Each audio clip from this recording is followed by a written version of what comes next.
In 1927, an American socialist, Norman Thomas, 6 times candidate for president on the Socialist Party ticket, said the American people would never vote for socialism. But he said under the name of liberalism, the American people will adopt every fragment of the socialist program. There are many ways in which our government has invaded the precincts of private citizens, the method of earning a living. But at the moment, I'd like to talk about another way, because this threat is with us, and at the moment is more imminent. One of the traditional methods of imposing statism or socialism on a people has been by way of medicine. It's very easy to disguise a medical program as a humanitarian project. Most people are a little reluctant to oppose anything that suggests medical care for people who possibly can't afford it. Now, the American people, if you put it to them about socialized medicine and gave them a chance to choose, would unhesitatingly vote against it. We had an example of this under the Truman administration. It was proposed that we have a compulsory health insurance program for all people in the United States, and of course the American people unhesitatingly rejected this. So with the American people on record as not wanting socialized medicine, Congressman Ferran said, if we can only break through and get our foot inside the door, then we can expand the program after that. Well, let's see what the socialists themselves had to say about it. They say, once the Ferran bill is passed, this nation will be provided with a mechanism for socialized medicine capable of indefinite expansion in every direction until it includes the entire population. Well, we can't say we haven't been warned. James Madison, in 1788, speaking to the Virginia Convention, said, since the general civilization of mankind, I believe there are more instances of the abridgment of the freedom of the people by gradual and silent encroachment of those in power than by violent and sudden usurpations. Now in our country, under our free enterprise system, we have seen medicine reach the greatest heights that it has in any country in the world. Today, the relationship between patient and doctor in this country is something to be envied any place.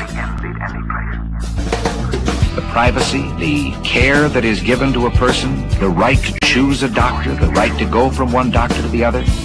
But let's also look from the other side at the freedom the doctor loses. The doctor begins to lose freedoms. It's like telling a lie, and one leads to another. First, you decide that the doctor can have so many patients. They're equally divided among the various doctors by the government. But then the doctors aren't equally divided geographically. So a doctor decides he wants to practice in one town, and the government has to say to him, you can't live in that town. They already have enough doctors. You have to go someplace else. And from here, it's only a short step to dictating where he will go. This is a freedom that I wonder whether any of us have the right to take from any human being. In this country of ours took place the greatest revolution that has ever taken place in the world's history, the only true revolution. Every other revolution simply exchanged one set of rulers for another. But here, for the first time in all the thousands of years of man's relation to man, a little group of men, the founding fathers, for the first time, established the idea that you and I had within ourselves the God-given right and ability to determine our own destiny. This freedom was built into our government with safeguards.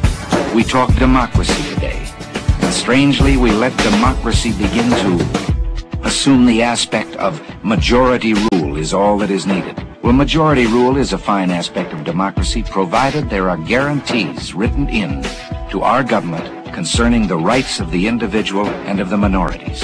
What can we do about this? Well, you and I can do a great deal.